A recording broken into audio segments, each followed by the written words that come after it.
Cock and the Fox. This is the story that the old woman who was called Tante Sani told to the little boy who would always be talking. A long time ago, she said, there lived in a farmyard a cock who was very proud of himself, and with reason too, for he was indeed a plump and handsome bird. Nothing could have been finer than his appearance when he strutted through the yard, lifting his feet high as he walked, and nodding his head at each step. He had a magnificent comb of coral red, and a blue-black plumage streaked with gold, which shone so brilliantly when the sun flashed on it that it was a joy to see him. No wonder that his 20 wives gazed at him admirably, and followed him wherever he went, and were quite content to let him hustle them about and gobble up all the fattest worms and the finest grains of corn.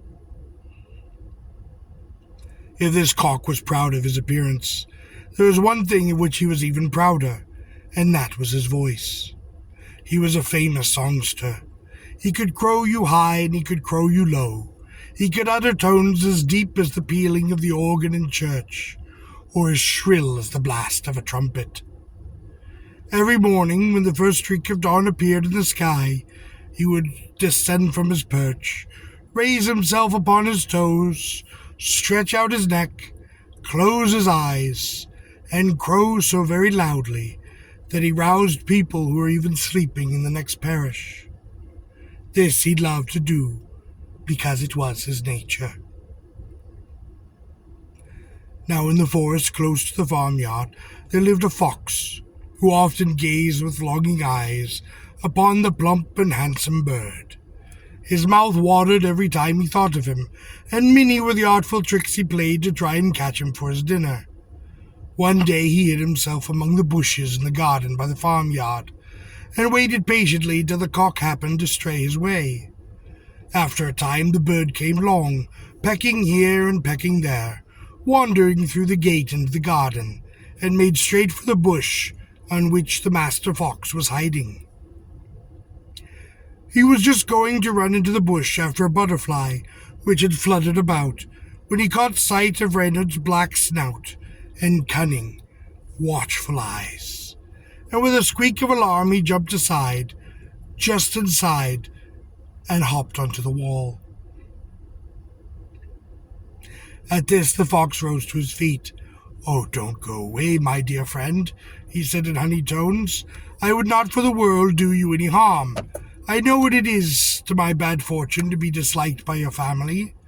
I can't for the life of me think why, and it is a pity, because I have to hide myself for the pleasure of hearing you sing. There is no cock in all these parts with such a magnificent voice as yours.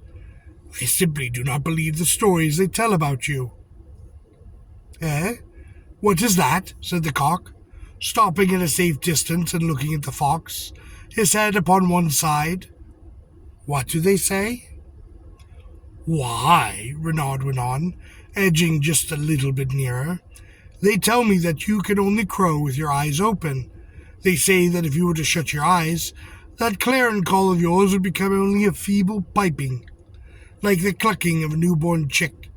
Of course I don't believe them, and anyone could see they are merely jealous." "Oh, I would think so," cried the cock, bristling with anger. "Crow with my eyes shut. Indeed, why, I never crow any other way. Just look here, I'll prove it to you."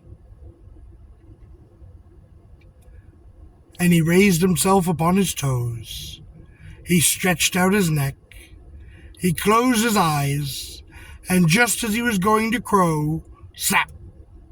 The fox sprang upon him and caught him in his teeth. Then began a great to-do. The poor cock flapped his wings and struggled as the fox ran off with him. The hens ran about their yard, clucking and squawking, and the noise they made alarmed the farmer's wife, who was cooking in the kitchen. Out she came running with rolling pin in hand, and seeing the fox with the cock in his mouth, gave chase, shrieking as she ran. The farm hands tumbled out of barn and byre, armed with pitchforks, spades, and sticks. All the beasts began to raise a clatter, and what with the shouting of the men, the squealing of the pigs, the neighing of the horses, and the lowing of the cows, to say nothing of the clucking of the hens and the old woman screaming, one would have thought that the end of the world was at hand. The fox, though, was not a little bit frightened at all by this clatter, but he was not so frightened as the cock, who saw the only cunning that would save his life. "They will catch us in a minute," he said to Fox, "and as likely not we shall both be killed by a single blow. Why don't you call out to them and tell them that I came with you of my own accord?" "A good idea," thought the fox, and he opened his mouth to call out to his pursuers, thereby loosening his grip upon the cock's neck. Then, with a squirm and a twist and a fluttering of his wings, the wily bird wedged himself free and flew up into the branches of a tree nearby. The fox cast a look at him and saw that he was out of reach.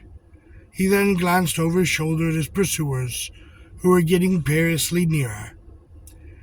"It seems to me," he said, grinning with rage, "I should have done better to hold my tongue." "This is true," said the cock to himself, as he smoothed his ruffled feathers, "and I would have been better advised to keep my weather eye open."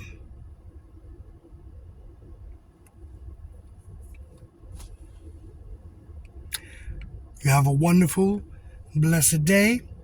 This was a story of beasts and men, folk tales collected in Flanders.